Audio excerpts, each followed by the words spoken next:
In the last class, we have seen Newton's third law of motion. ना? हमने third law पढ़ा था, उसका स्टेटमेंट क्या था? थर्ड लॉ का कि to every action there is equal and opposite reaction. हर एक एक्शन के पीछे एक रिएक्शन जरूर होगा. To every action there is equal and opposite reaction. Equal क्योंकि वो मैग्नीट्यूड में इक्वल होगा, ऑपोजिट डायरेक्शन में ऑपोजिट होगा. इससे दोनों वर्ड लिखना जरूरी है.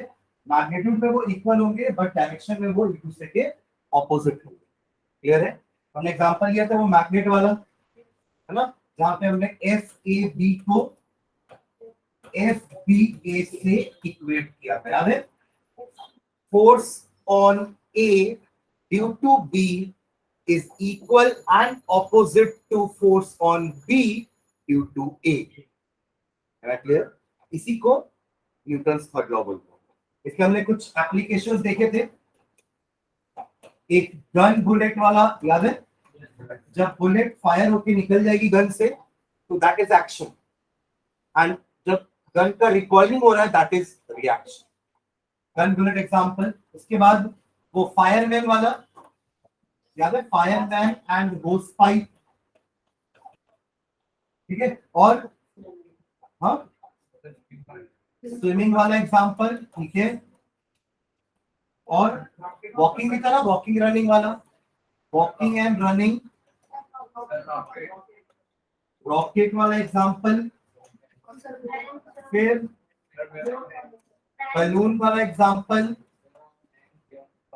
हाँ, मैन एंड बोट वाला एग्जांपल. ठीक है? तो ये कुछ एग्जांपल्स हमने देखे थे डे टू डे लाइफ के, जहां पे आपका थर्ड लॉ अप्लाई हो रहा है. क्लियर है? आज हम पढ़ेंगे law of conservation of momentum. देखिए उसका heading, law of conservation of momentum. हमें पता है मोमेंटम क्या होता है, राइट? क्या होता है momentum?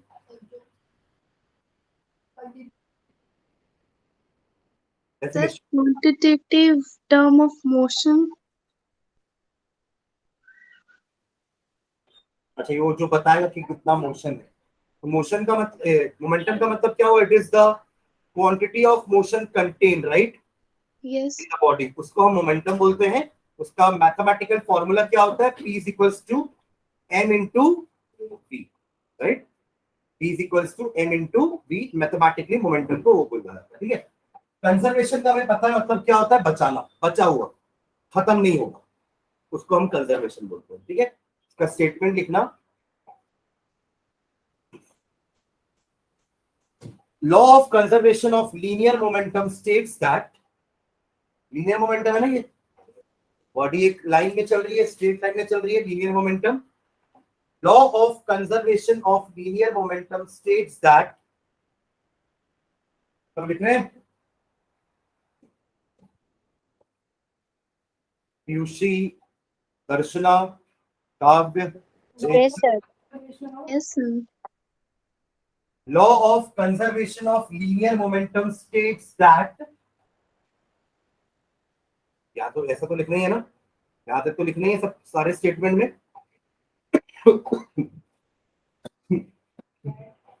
when external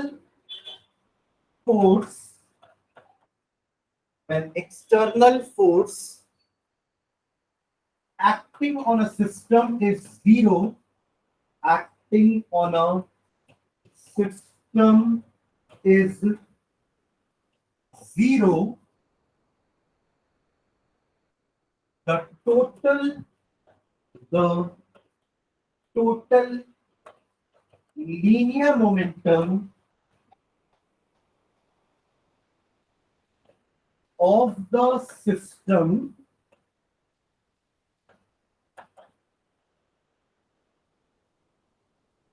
remains constant.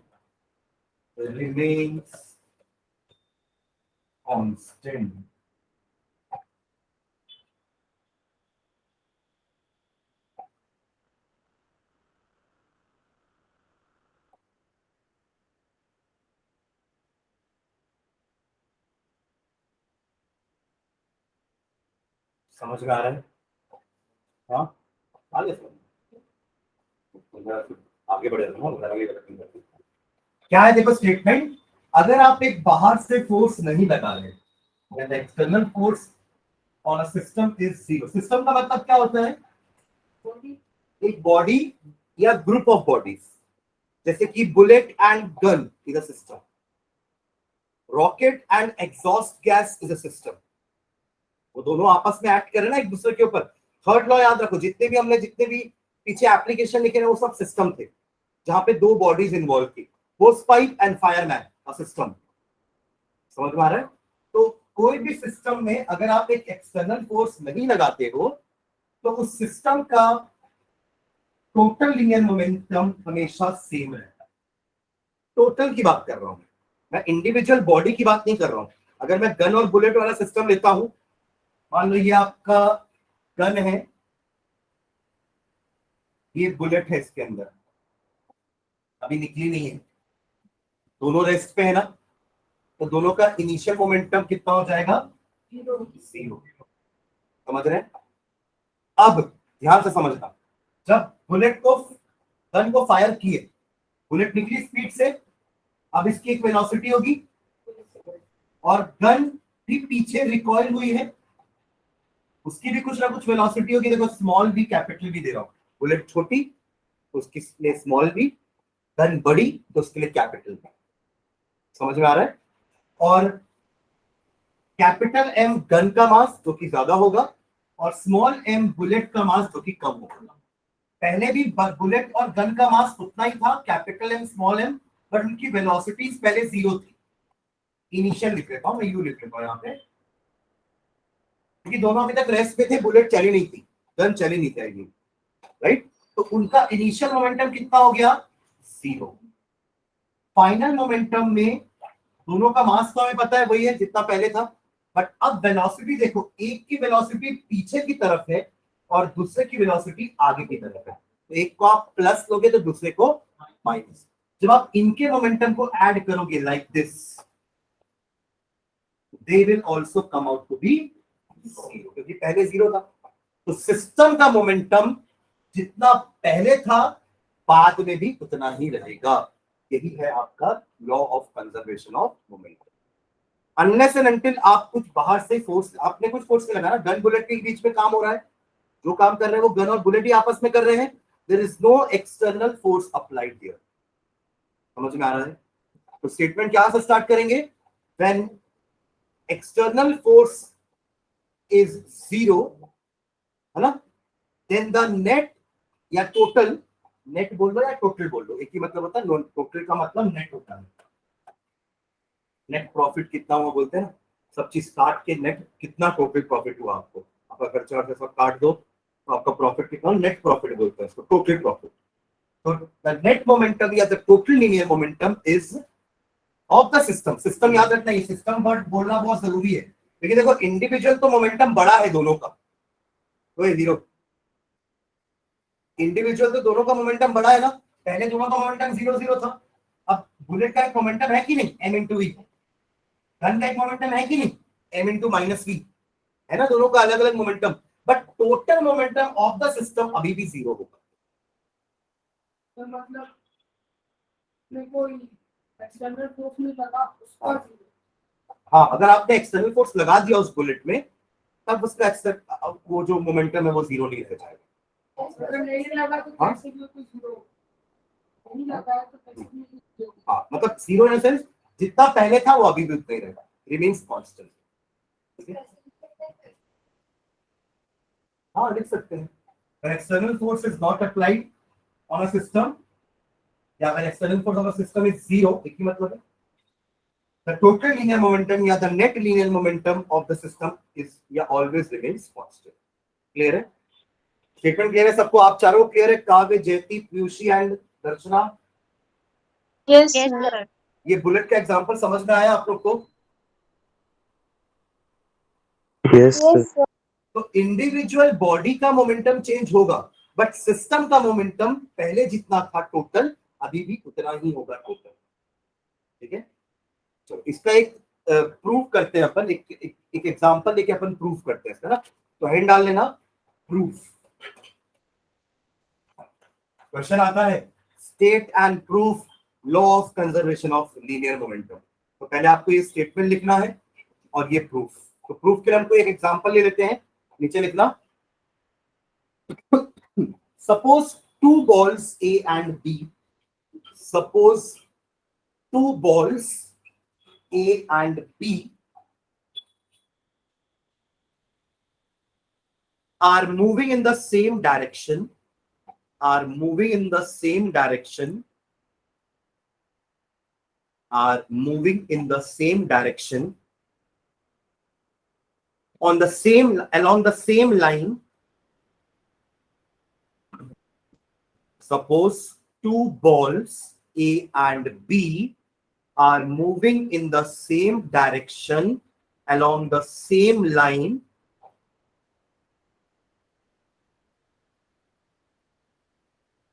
with velocities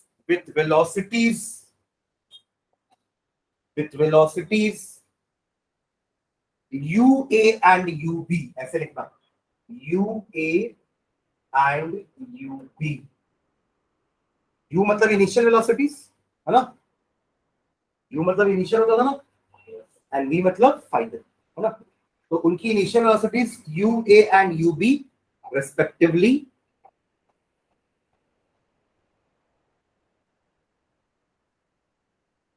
and let UA greater than UB, UA greater than UB। दोस्तों also let their masses be MA and MB, also let their masses be MA and MB, also let their masses be MA and MB।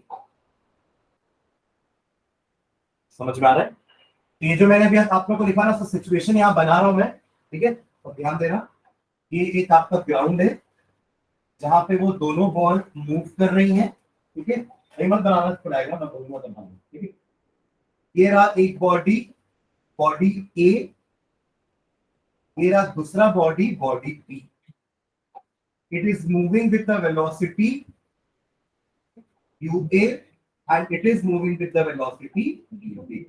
इसका मास है MA और इसका मास है MB। और हमने क्या बोला है कि UA UB से बड़ा है ना, क्लियर? यही लिखे अभी तक? अरे जो लिखे है उसको बनाया हूं मैं, है ना।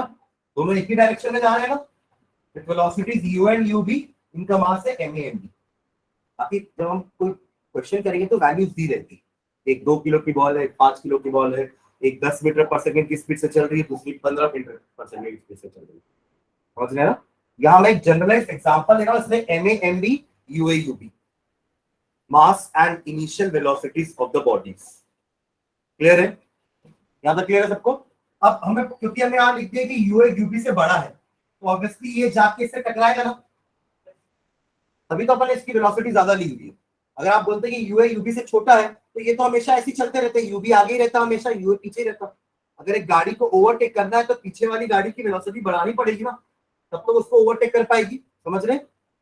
लिखो नेक्स्ट लाइन में, since UA greater than UB, since UA greater than UB, since UA greater than UB,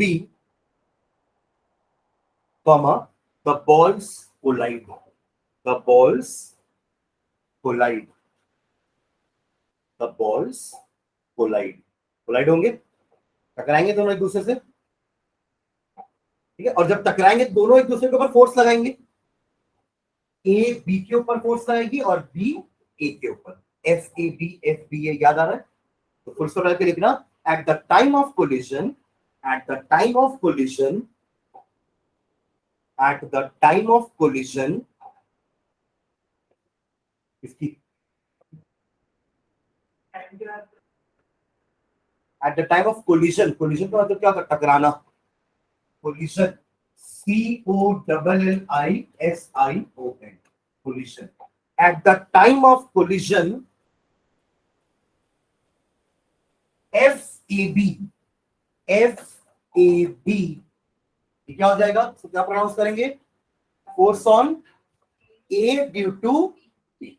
FAB is the force on A due to B. होगा? हाँ? FAB is the force on A due to B. And FBA is the force on B due to A. FBA is the force on B due to A. Clear है? और हमें Newton's के third law से क्या पता है कि दोनों फोर्स बराबर होंगे और ऑपोजिट होंगे. तो नीचे लाइन में लिखना according to Newton's third law, according to Newton's third law, according to Newton's third law,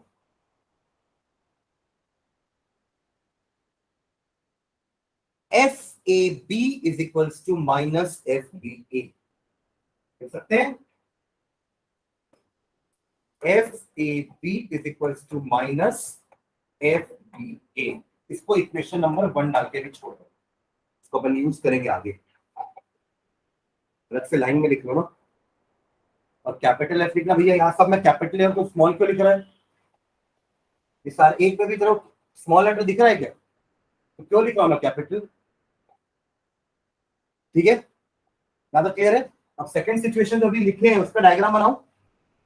ये पीछे से आएगी, पास से आएगी और टकराएगी. एक बार फिर से समझाइए ना. देखो, दो बॉडीज हैं जिनके मास ma और mb है. They are moving with the velocity u and ub. जहां पे अपन ये मान के चल रहे हैं कि ua ub से बड़ा है, ताकि एक टाइम आएगा जब ua यानी कि बॉडी a जाके बॉडी b से टकराएगी. राइट? Yes sir. और जब वो टकराएंगी तब एक फोर्स ए बी के ऊपर डालेगा और उतना ही फोर्स बी ए के ऊपर डालेगा, according to Newton's third law. F A B किस तरफ होगा? एफ ए बी का मतलब क्या है? Force on A due to B. तो अपन उसको ऐसे लगाएंगे और ये इधर F B A. Force on B due to A, force on A due to B. ऐसा होगा. Yes sir. कोलिजन के पहले का केस है, ये ड्यूरिंग कोलिजन. समझ? हाँ, अभी एक साथ कराना है. एक अभी कंडीशन और लिखेंगे. इसका वापस जुदा भी तो होंगे ना, चिपक के थोड़ा चलेंगे. आप पीछे से आए, आपने गाड़ी को ठोकर मारी और उसका दोनों एक साथ थोड़ा चलोगे. अब वापस अलग अलग हो जाओगे तो वेलोसिटी चेंज होंगी नहीं होंगी? पीछे वाले ने आपको आके धक्का मारा ना, तो आपकी वेलोसिटी थोड़ी सी बढ़ेगी और पीछे वाले की थोड़ी सी कम हो जाएगी. जो भी है मतलब चेंज होगा. राइट? तो अब क्या होने वाला है? Next line. After collision, after collision, ये बस पैराग्राफ लिखते हैं फिर बनाना. मैं बोल रहा हूं भी नहीं बनाना है तो उसको बना रहा है डायग्राम. मैं कब बोला डायग्राम बनाने के लिए?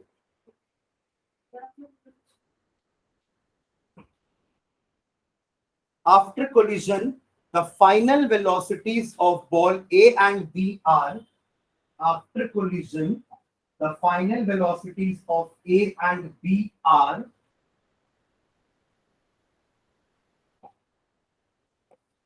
A and B are, इसकी चेंज होके लिख देना VA and VB. क्या हो जाएगा? The final velocities of A and B are VA and VB respectively. तीनों के समझ में आ गया? Before collision, during collision, after collision. ठीक है, अब डायग्राम बनाओ.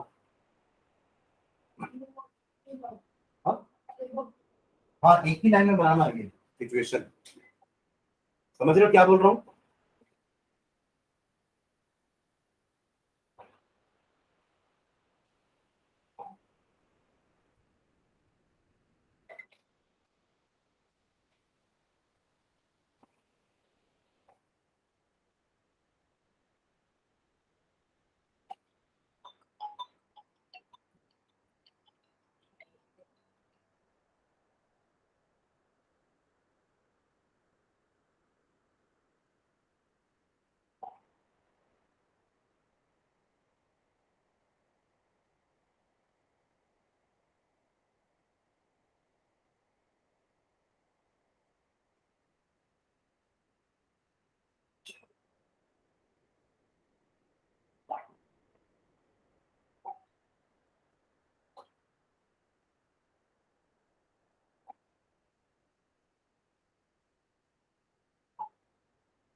डालिए डायग्राम।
क्या? चलो अब हम प्रूफ करते हैं। ये तो सिचुएशन समझाया अभी तक अपन कि क्या सिचुएशन है। दो बॉल्स हैं जिनका mass M A and B है, they are moving with velocity u A u B, आपस में टकराए, तब दोनों एक दूसरे के ऊपर फोर्स लगाए, फिर वो अलग हो गए, अब उनका वेलोसिटी चेंज हो गया, V A B B. Clear है? अगर न्यूमेरिकल होगा तो ये सारी सिचुएशन आपको दी रहेगी, सबका मास वेलोसिटीज दिया रहेगा, ठीक है। पर अगर आपको प्रूफ करना है तो यहां से स्टार्ट करना पड़ेगा, ठीक है। हाँ, ड्रॉ भी करना पड़ेगा, तब तो समझ में आएगा। आपने इमेजिनेशन को पेपर में उतारना पड़ेगा, तब तो टीचर को समझ आएगा आप क्या बताना चाह रहे हो, ठीक है। चलो चलो फर्स्ट स्टेप लिखा नीचे, द टोटल, हम तो नंबर मत डालो, लिखो नीचे। अब पैराग्राफ में मत लिखना, मैं ये बोल रहा हूँ, प्रूफ यहां से नहीं, प्रूफ पहले चालू हो चुका है, ठीक है। The total initial momentum, the total initial momentum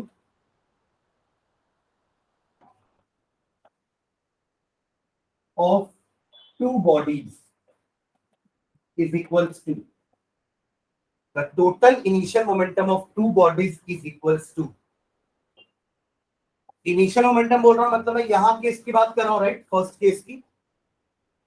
यहां पे मास क्या थे दोनों के, एम ए एम बी, और वेलोसिटीज क्या थी, यू ए यू। तो initial momentum, total initial momentum लिखा, मैंने ए का या बी का अलग नहीं बोला, टोटल मतलब पूरे सिस्टम की बात करेंगे अपन। तो ए का क्या होगा, M A into U A होगा, डेफिनेशन याद है ना, मास इंटू वेलोसिटी, ठीक है, plus M B into u B. Follow कर रहे हो ये? इसका अलग मोमेंटम, इसका अलग मोमेंटम, दोनों को ऐड कर दी, तब तो आएगा total momentum of the system. हाँ,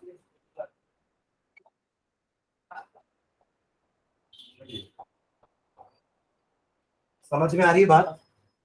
हाँ एवरीवन, एम ए यू है ना, देखो इनिशियल में तो उसकी वेलोसिटी यू यू भी थी, तो इनिशियल मोमेंटम क्या होगा, मास इनटू इनिशियल वेलोसिटी, आया ना एवरीवन, क्लियर है? अगला line, the total final momentum,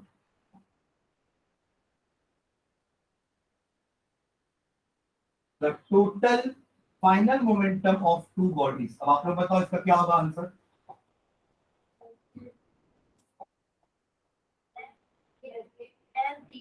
M A VA A plus M B B T, समझ में आ रहा है?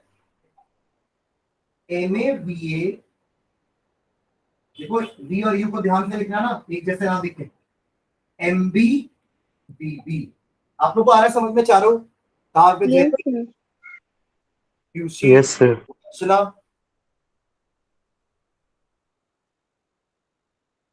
सिस्टम का इनिशियल मोमेंटम था M A u A plus M B u B, और उसी सिस्टम का फाइनल मोमेंटम क्या है, M A V A plus M B B B. अब हमें प्रूफ क्या करना है कि ये दोनों बराबर होते हैं, यही तो हमारा स्टेटमेंट है ना, कि the momentum of the system always remains constant. अगर हमने ये प्रूफ कर दिया तो हमारा ये स्टेटमेंट प्रूव हो गया। अगर हमने M A u A plus M B u B को MAVA प्लस MBVB से इक्वल करवा दिया तो हमारा स्टेटमेंट प्रूव हो जाएगा। बट ऐसे इक्वल लिख नहीं देना है ना, हमें लॉस को यूज करके, जो हमने पुराने लॉस पढ़े हैं, second law and third law Newton's के, उन दोनों को यूज करके इन दोनों को इक्वेट करवाना है। हमें प्रूफ क्या करना है? To prove MAUA plus MBUB equal to MABA plus MBVB। Am I clear? Everyone? Yes, sir. ये हमें प्रूफ करना है, ऐसे लिखने से प्रूफ नहीं हो जाएगा, लाना पड़ेगा उसको। समझ रहे हैं मैं क्या बोलना चाह रहा हूँ? एवरीवन, आप लोग क्लियर है? चारों को आगे बढ़ूं? Yes, sir. ठीक है, अब अपन सेकेंड लॉ को यूज करके फोर्स का वैल्यू निकालेंगे। पहले FAB और FBA याद है? FAB क्या था? Force on A due to B and force on B due to A। हम इन दोनों की वैल्यूज निकालेंगे पहले सेकेंड लॉ से, और फिर दोनों को इक्वेट कर देंगे, क्योंकि थर्ड लॉ बोलता है। सेकेंड लॉ से फोर्स का वैल्यू निकालते हैं F इक्वल्स टू MA, और थर्ड लॉ बोलता है कि ये दोनों फोर्स सेम है। बस यही हमें करना है, तो नीचे लाइन में लिखना नेक्स्ट लाइन में। तो force on A due to B, the force on A due to B, the force on A due to B, जिसको अपन FAB लिखते हैं ना, ब्रैकेट में लिख लो FAB, the force on A due to B, जिसको अपन FAB लिखते हैं, ब्रैकेट में FAB लिख लो, इज रेस्पॉन्सिबल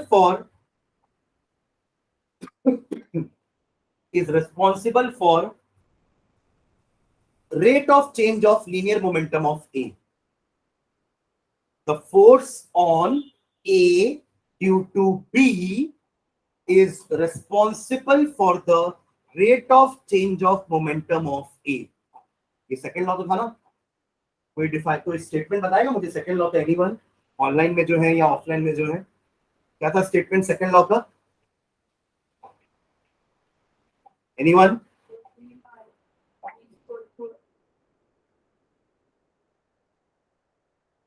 किसी को याद नहीं है? हाँ पीयूषी, बोलना चाह रहे हो क्या? Yes, sir. हाँ बोलो पीयूषी, बोलो। Sir, it is the according to Newton's second law, the rate of change of momentum of a body with respect to time is directly proportional to the net external force acting on the body. Rate of change of momentum is directly proportional to force. जितना force दोगे momentum उतना ज्यादा change होगा। तो ये जो force ए पे लग रहा है ना बी के कारण, उसके कारण ए का मोमेंटम चेंज हुआ है, वरना नहीं होता।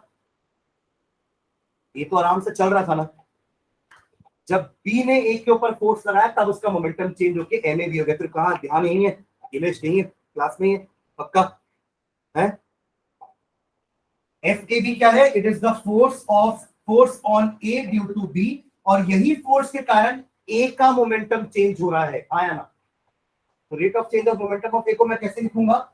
M V A minus you A, और रेट बोल रहा हूं तो डिवाइड बाय टाइम। ये स्टेटमेंट सबको समझ में आया क्या? This is we have written on behalf of second law.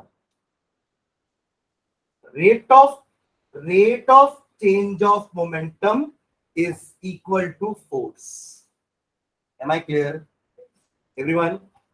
जयती, काव्य, Yes, sir. दर्शना, दर्शना की आवाज नहीं आ रही आज। दर्शना हो? Yes, sir. क्लियर है ये?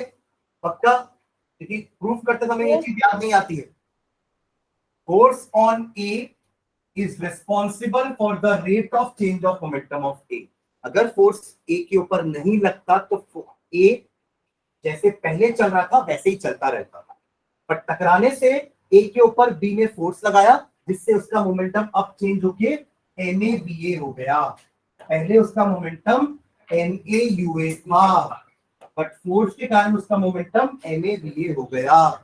Am I clear?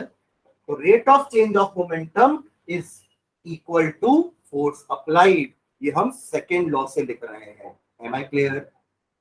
हाँ। सिमिलरली बी ए के ऊपर जो फोर्स लगा रहा था वो तो ये हो गया, ए भी तो फोर्स लगा रहा है ना बी के ऊपर, F B A force on B due to A is responsible for rate of change of momentum of B. B का जो मोमेंटम चेंज हुआ है वो ए के कारण हुआ है, जो फोर्स ए ने बी के ऊपर लगाया है, और ए का जो मोमेंटम चेंज हुआ है वो किसके कारण हुआ है, जो फोर्स बी ने ए के ऊपर लगाया है। समझ में आ रहा है मैं क्या बोल रहा हूं? हाँ, तो नीचे पहले इसको थोड़ा सा एक्सपैंड कर लो, फिर अपन आगे लिखते हैं। ठीक है, इसको ऐसे रहने दो, चलिए आगे इसको अपन एक्सपैंड कर देंगे ना। तो लिखो नीचे, similarly force on B due to A is responsible for the rate of change of momentum of B। जैसा ऊपर A के लिए लिखे हैं ना, वैसा ही B के लिए लिखना। सिमिलरली का मतलब क्या होता है? सेम। जैसे A के लिए अपन ने ऊपर लिखा है 2 लाइन, लिख सकते हो B के लिए, लिखो। यहां क्या देख के लिख रहा है? Similarly, force on B due to A, पीछे देख के लिखो ना भाई, क्या लिखे हो A के लिए? ऊपर, बाजू में नहीं बोल रहा हूं, अपने कॉपी में ऊपर लिखे हो ना A के लिए। अरे ये इक्वेशन से जस्ट पहले क्या लिखे हो A के लिए? Line, force on A due to B is responsible for rate of change of momentum of A। Momentum of A को ऐसे ही अब क्या लिखेंगे? Similarly force on B due to A is responsible for the rate of change of momentum of B। अरे लिख पाओगे? कुछ को समझ नहीं आ रहा क्या हो रहा है क्लास के अंदर? तो ध्यान रहता है जतिन क्लास में है? क्या समझ नहीं आ रहा है तेरे को? क्या बोला? ये ए का जो बोला वो समझ में आया? ये इक्वेशन समझ में आया?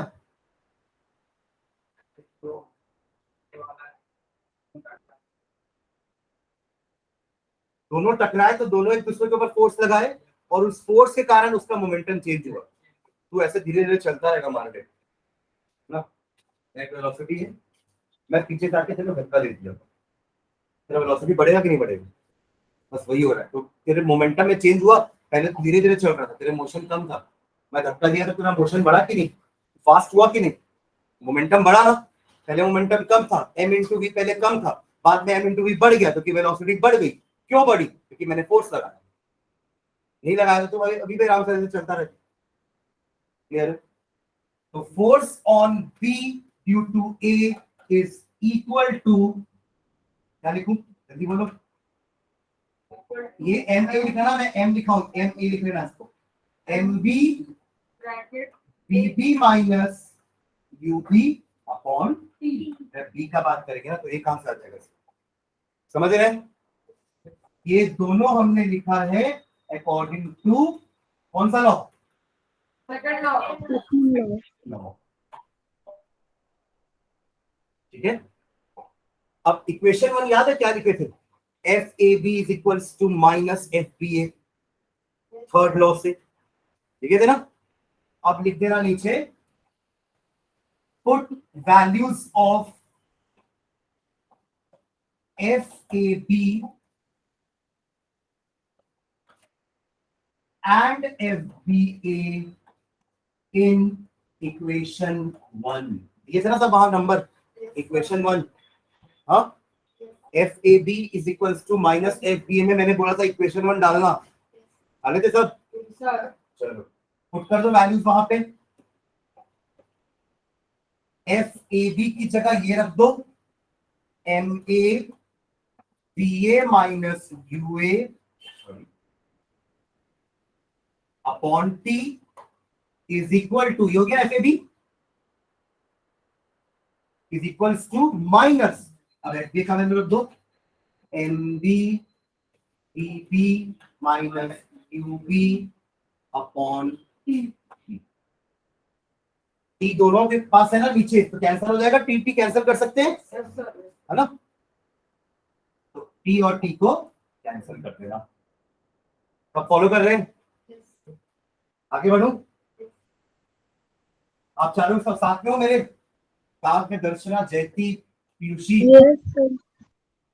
इससे Yes, sir. पीछे वाला ना MA VA minus UA is equals to minus MB VB minus, ठीक है, dt घटा दिया, dt कैंसिल कर दिए। अब मैं ब्रैकेट को ओपन करता हूं, ठीक है, लेफ्ट साइड वाले ब्रैकेट को ओपन करूंगा और राइट हैंड साइड वाले ब्रैकेट को ओपन करने वाला हूं मैं, करूं MA into VA minus MA into UA होगा, अरे आया ना, प्लस टू, अब ये माइनस के साथ अंदर जाएगा तो minus MB into VB minus minus plus MB into UB। जैसे बोल रहा हूँ U और V देख के लिखना, समझ में आता है ना, U और V क्या होता है, V का नीचे नुकीला होगा और U का नीचे कर्व होगा, समझ रहे हैं, क्या था, क्लियर है? हाँ, अब जितना भी U वाला है ना, हाँ sir sir right hand side में MB के आगे माइनस क्यों लगा? Equal and opposite, third law, okay sir. FAB is equals to minus FBA, FAB is equals to minus FBA, यही तो थर्ड लॉ है, ठीक है, कहा कि जयती सर टी और टी कैंसिल कैसे हुआ?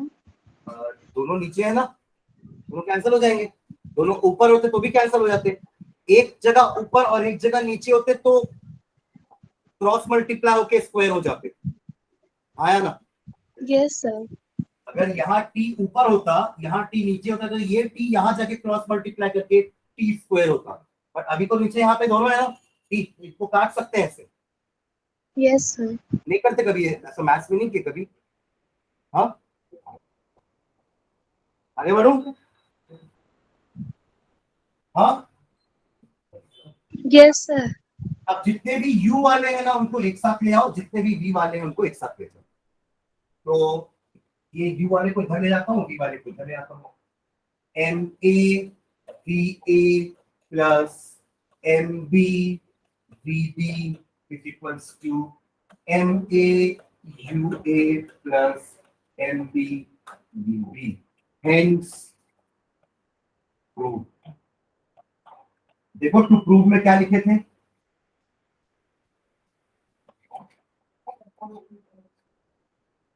अरे टू प्रूफ में क्या लिखे थे, अभी पीछे लिखे थे टू प्रूफ, ये हो गया वो proof, final momentum of the system, हाँ Darshana, is equals to initial momentum of the system. और आपने देखा ना पूरे केस में हमने कोई भी एक्सटर्नल फोर्स नहीं लगाया था, क्लियर है?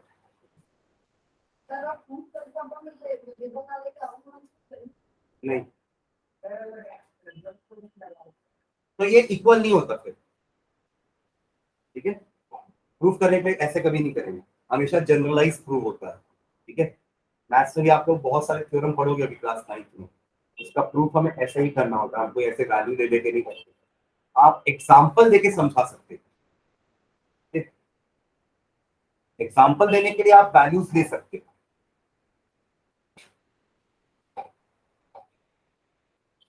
क्लियर है? आप चारों को समझ में आया? दर्शना Yes, आपका हैंड रेज है, कोई डाउट?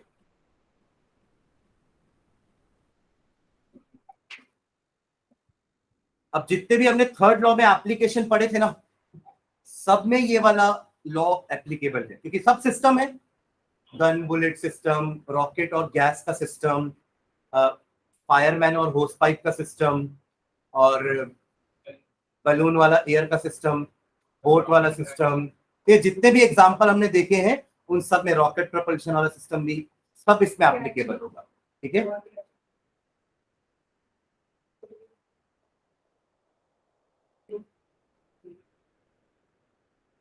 क्या? हाँ, प्रूफ तो यही करना, अगर आपको बोलता है state and proof linear momentum का कंजर्वेशन थ्योरम, तो यहाँ ये पूरा होना चाहिए जितना आज अपन पढ़ेंगे। First slide, second, third and fourth, थोड़ा कंटेंट जो मैंने आप लोगों को लिखवाया वो भी लिखना है। सपोज ए एंड बी, ये सब सीधा ऐसे चालू नहीं कर देना, डायग्राम बना दिया और चालू हो गया, ऐसा नहीं होना चाहिए, समझ रहे? तो प्रॉपर वहां पे आप लिखोगे let this and this and this, ऐसा होता है, ये ऐसे ऐसे चल रहे थे, फिर दोनों टकरा गए, फिर उनकी वेलोसिटी चेंज हो गई। पहले पूरा कहानी सुनाना है, ठीक है? रटना नहीं, एक एक वर्ड टू वर्ड जो मैंने जैसे लिखा है वैसे ही लिख रहे हो। तो समझ में आया ना क्या हो रहा है? पहले दोनों बॉडी एक स्पीड से चल रहे थे, यू ए यू बी, फिर दोनों टकराए, दोनों ने एक दूसरे के ऊपर फोर्स लगाया, वो दोनों फोर्स एक दूसरे के इक्वल भी ऑपोजिट भी है, फिर वो दोनों अलग हो गए, अब उनकी वेलोसिटीज अलग हो गई, ठीक है? चलो एक क्वेश्चन करते हैं इसके ऊपर, है ना? हाँ, एक की वेलोसिटी ज्यादा थी, तो दोनों टकराने के बाद बी की वेलोसिटी ज्यादा नहीं होगी ना, बाद वाली बी की वेलोसिटी बढ़ जाएगी और ए की वेलोसिटी कम हो जाएगी। तो एक देखो, पहले पहले क्या था देखना, ध्यान देना, हुआ क्या है एक्चुअली में। पहले ए का मोमेंटम ज्यादा था, बी का कम था, एग्री? ठीक है, दोनों को ऐड कर दिए तो एक वैल्यू आ गई मोमेंटम की। अब दूसरे केस में ए का मोमेंटम कम हो गया और बी का मोमेंटम बढ़ गया। आप ऐसे मान के चलो कि पहले इसका मोमेंटम 2 था, अरे ज्यादा बोल रहा हूं ना, पहले मान लो इसका मोमेंटम 5 था, इसका 2 था, एक एग्जांपल ले, बाद में इसका मोमेंटम कम होकर 2 हो गया और इसका बढ़ के 5 हो गया। ऐड करने पे दोनों 7 आ रहा है कि नहीं आ रहा है? यही है law of conservation of momentum, समझ गए? कि लीनियर मोमेंटम इनिशियल वाला total and linear momentum final वाला टोटल कांस्टेंट रहता है, बट वो लाइन नहीं बोलेंगे पहली वाली line, when external force is 0, statement वहीं से चालू होना चाहिए। क्लियर है? एक क्वेश्चन लिखते हैं,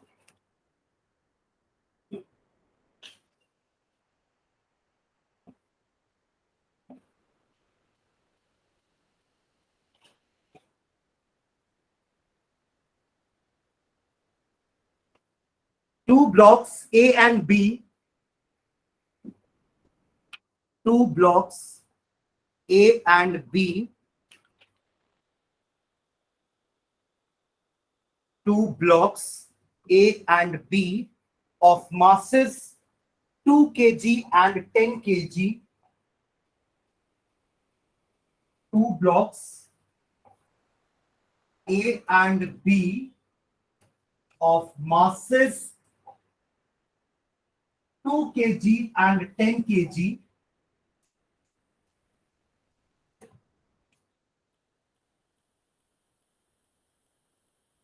moving in opposite direction, moving in opposite direction, moving in opposite direction, collide, collide head on, collide head on। इसका क्या मतलब हुआ? अभी जो हमने एग्जांपल पीछे देखा था ना, उसमें क्या था, दोनों बॉडीज एक डायरेक्शन में चल रहे, तो टकराए कैसे? एक का सामने वाला पोर्शन दूसरे के टेल से टकराया, ठीक है? अब क्या हो रहा है, ये वाले केस में दोनों ऑपोजिट डायरेक्शन में आ रहे हैं, एक लेफ्ट टू राइट आ रहा है तो दूसरा राइट टू लेफ्ट आ रहा है। अब कैसे टकराएंगे? हेड ऑन, इसी को हेड ऑन कोलिजन बोलते हैं। क्या बोलते हैं? Head on collision. समझ गए? क्लियर है आपका क्वेश्चन? है ना? मतलब एक का वेलोसिटी अगर आप पॉजिटिव लोगे तो दूसरे का नेगेटिव लेना पड़ेगा, क्योंकि वेलोसिटी वेक्टर क्वांटिटी होता है, ठीक है? ओके, आगे full stop. The velocity of A and B, the velocity of A and B,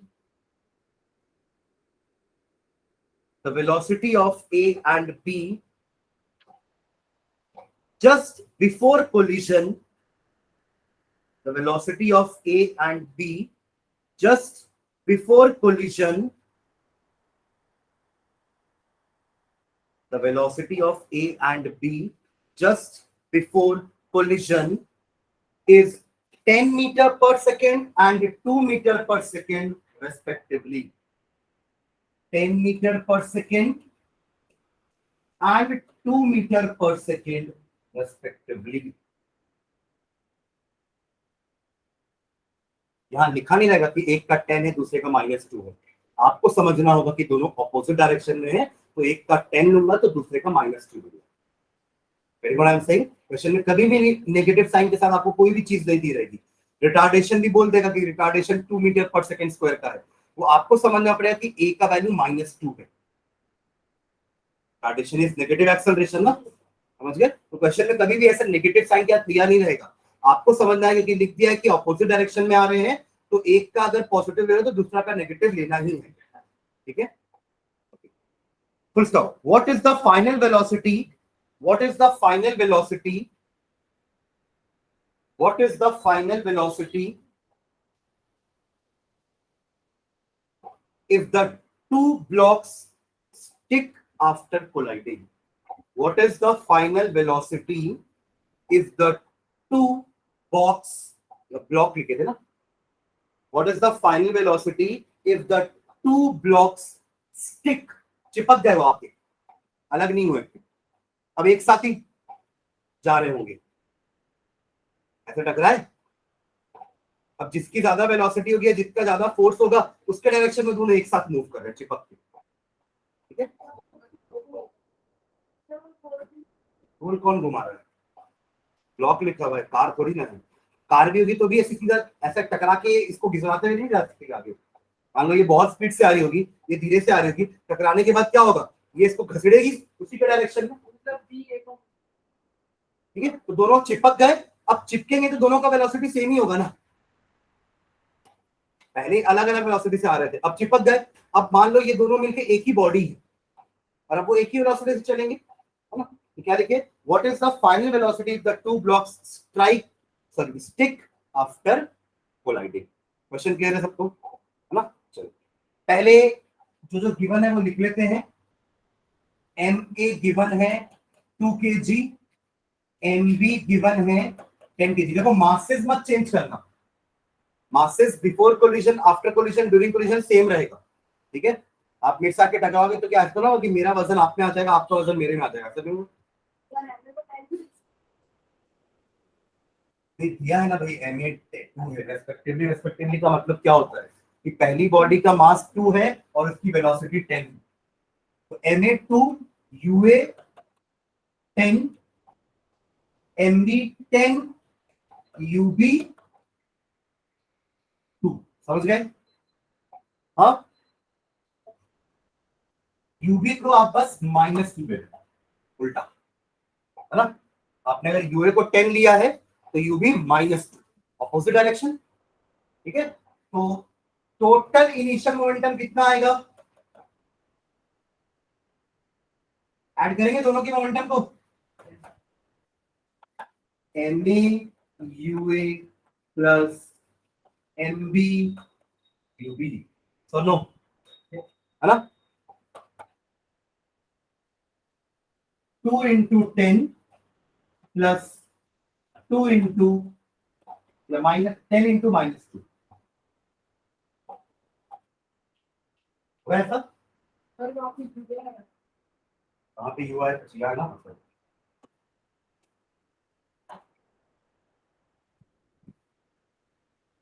ऐसे निकालते हैं इनिशियल मोमेंटम बॉडी का, सिस्टम का।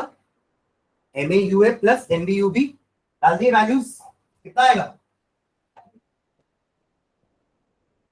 90, ये 20 और ये -20, प्लस माइनस माइनस 0 होगा। एवरीवन फॉलो कर रहे हैं चारों? Yes, sir. अब जब दोनों स्टिक हो जाएंगे तो दोनों का मास ऐड करेंगे ना, टोटल बॉडी का मास, दोनों का मास ऐड हो जाएगा और वेलोसिटी दोनों की सेम हो जाएगी। ठीक है, नीचे लाइन में लिखना final momentum, final momentum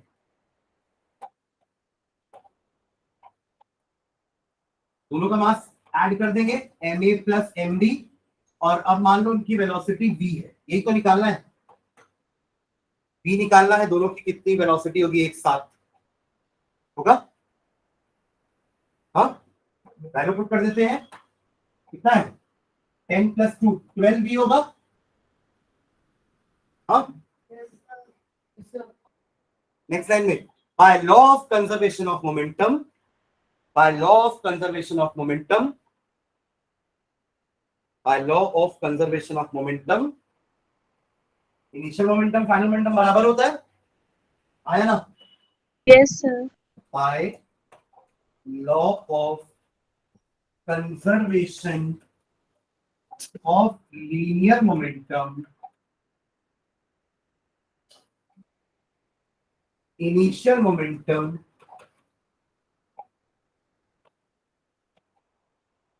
of system is equals to final momentum of system. That is 0 is equals to 12v. आया ना, तो v की वैल्यू क्या आई 0। इसका मतलब टकराने के बाद दोनों रुक गए, वेलोसिटी 0 मतलब रुक गए ना, समझ रहे हैं क्या बोल रहा हूं मैं। Yes, sir. ठीक है, तो एक लाइन उसको लिख भी लेना कि after sticking together, after sticking together, after sticking together the two blocks will stop. Clear है, जल्दी बताओ।